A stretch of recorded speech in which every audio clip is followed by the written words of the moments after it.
It was the last island before Japan, and it became the deadliest. A battle that began as a stepping stone turned into a storm of steel, suicide, and sorrow. For 82 days, the island of Okinawa became a crucible where empires clashed, civilians died by the thousands, and the very idea of surrender was seen as shameful.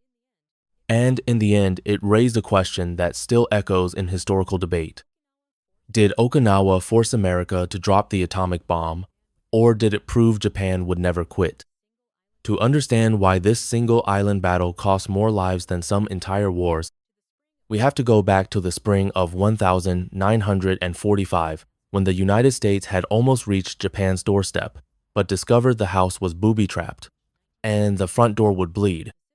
March 1945. The Pacific War is entering its final, most harrowing stage. The United States has fought across the ocean for nearly 4 years, capturing island after island in a campaign of attrition known as island hopping. Each new conquest, Guadalcanal, Saipan, Peleliu, Iwo Jima, has brought the Allies closer to the Japanese homeland. Now, only one major obstacle remains between the U.S. and mainland Japan: Okinawa, the largest island in the Ryukyu chain. Why Okinawa? Strategically, it was indispensable. Its location made it a natural base for staging the long-awaited invasion of the Japanese home islands, an operation codenamed Downfall. Okinawa had airfields. It had ports. It was 550 kilometers from Kyushu, the southernmost of the 4 main Japanese islands. But it also had something else: a deeply entrenched, fanatical Japanese defense. The Japanese 30th Army, commanded by Lieutenant General Mitsuru Ushijima, waited beneath the hills and ridges of the southern part of the island. Around 100,000 troops, including conscripted civilians, naval auxiliaries, and even student battalions, were prepared to fight, not for victory, but to bleed the Americans until they reconsidered invasion entirely. Tokyo had no illusions. The High Command knew Japan was losing the war, but they clung to a dangerous hope. If they could make the price of invading Japan too high, the Allies might negotiate peace. And Okinawa would be the test. The Americans, under Admiral Raymond Spruance and General Simon Buckner, would respond with the most massive amphibious assault of the entire Pacific War. Over 183,000 U.S. troops, more than 1,300 ships, and dozens of aircraft squadrons would converge on Okinawa in an operation named Iceberg. But this was not going to be another Iwo Jima. Okinawa was home to over 400,000 civilians, the first major battle fought on Japanese soil with a civilian population. And that single fact would darken the skies of Okinawa with smoke, blood, and moral complexity. The Americans landed on April 1945 Easter Sunday. It was also April Fool's Day, and some soldiers couldn't help but feel the irony. Many had expected another bloodbath on the beaches, as had occurred at Tarawa or Saipan. Instead, they found silence. Marine Eugene Sledge, who had witnessed hell at Peleliu, later wrote of the eerie quiet. Images of the maelstrom at Peleliu had been flashing through my mind, but on Okinawa there was practically no opposition. When we overcame our astonishment, everybody started laughing and joking. The release of the tension was unforgettable. But the laughter would not last. The Japanese had simply chosen not to defend the beaches.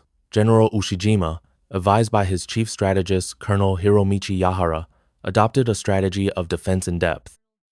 Rather than be annihilated on the shoreline by American firepower, Japanese troops dug into the southern ridges, caves, and tunnels, waiting for the enemy to come to them.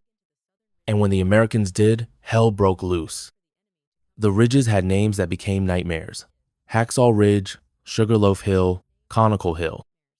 In each of these battles, U.S. soldiers and Marines advanced against a storm of machine guns, artillery, snipers, and desperate suicidal charges. Cave fighting required flamethrowers, satchel charges, and bulldozers to entomb defenders. American losses skyrocketed. On some days, divisions suffered hundreds of casualties just to take a few yards of ground. Meanwhile, the Japanese unleashed their deadliest aerial weapon, the kamikaze. From April to June, waves of nearly 1,900 suicide aircraft hurled themselves at the U.S. fleet. Ships were blown apart. Fires raged on decks. Sailors drowned in burning oil. Destroyers like the USS Laffey were hit by 6 kamikazes in under 10 minutes. In total, 36 American ships were sunk. Over 9,000 sailors were killed or wounded, the worst naval losses since Pearl Harbor. It wasn't just desperation, it was strategy. The Japanese command believed kamikaze strikes might demoralize the U.S. Navy, forcing withdrawal or at least weakening support for a land invasion of Japan. It didn't work. The U.S. held its line. But the cost was growing unbearable. The battle wasn't just taxing equipment, it was breaking men. Psychiatrists on Okinawa treated tens of thousands of cases of combat fatigue. Officers were seen crying in foxholes. Marines hallucinated enemy soldiers in every shadow. Even commanders fell. On June 18, Lieutenant General Simon Bolivar Buckner Jr., the highest-ranking U.S. officer on the island, was killed by artillery fire while inspecting frontline positions. He would become the highest-ranking American to die in combat during World War II. His death symbolized a truth that haunted the Pentagon. If this is what it takes to take one island, what will it take to conquer Japan itself? By June 2020, 1945, the battle for Okinawa was officially over. So what did Okinawa teach us? That courage can become madness? That civilians always pay the highest price for strategic necessity? Or that the power to fight to the death is not the same as the power to win? We often speak of the atomic bomb as a moment of singular horror. But maybe the true horror began before the mushroom cloud in the rain-choked hills of Okinawa, where tens of thousands died not from radiation, but from a war they couldn't escape. And in that mud, among the broken bodies of soldiers and civilians alike, a final, unspoken question lingers. Was there ever a way to end it without all of this? But no one celebrated. Victory had come, but at a price that defied reason. Over 12,500 American troops were killed, along with approximately 38,000 wounded or psychologically broken. The U.S. Navy alone lost nearly 5,000 sailors from kamikaze attacks, the worst losses at sea in its history. But the toll on Japan was even more staggering. Around 110,000 Japanese soldiers died, many by suicide or banzai charges. Fewer than 8,000 surrendered, a testament to the militarized code of death before dishonor. But it was the civilians who suffered most. Estimates vary, but anywhere from 100,000 to 140,000 Okinawan civilians, more than one-third of the island's population, died in the battle. They were bombed, burned, buried, shot, raped, enslaved, or driven to suicide by years of propaganda and fear. Entire families jumped off cliffs or blew themselves up with grenades supplied by Japanese troops. Children were found clinging to the corpses of their parents. Schools were turned into tombs. Some civilians were forced to carry ammunition, dig trenches, or act as human shields. Others were executed by the Japanese themselves for expressing doubt or despair. Corporal Dan Lawler, a U.S. Marine, remembered the haunted faces of Okinawan refugees.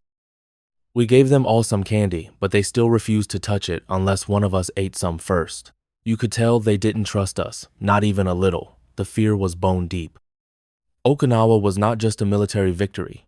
It was a psychological revelation for both the Allies and Japan. For the Allies, it was a horrifying preview of what might come next. If one island, barely 70 miles long, cost this much, what would happen on Kyushu or Honshu, where tens of millions of Japanese civilians lived, many of whom were now being trained to resist with bamboo spears and suicide bombs. U.S. planners estimated that an invasion of Japan could cost up to 1 million American casualties and 5 to 10 million Japanese deaths, including civilians. As General George C. Marshall warned President Harry Truman, it would be the greatest bloodbath in history. And Truman believed him. Okinawa was, in a real sense, the final argument that led to Hiroshima and Nagasaki. As much as the atomic bomb remains a subject of historical controversy, one cannot understand Truman's decision without understanding Okinawa. To many in Washington, Okinawa proved that Japan would never surrender voluntarily. And to many in Tokyo, Okinawa shattered the illusion of defensive victory. In late June, as the Japanese 32nd Army collapsed and General Ushijima committed ritual suicide alongside his drunken deputy Isamu Cho, Their final acts were not of courage but of futility. They had delayed the inevitable, but they had not stopped it. And by the time Okinawa fell, the bombers had already begun testing Fat Man and Little Boy in the deserts of New Mexico.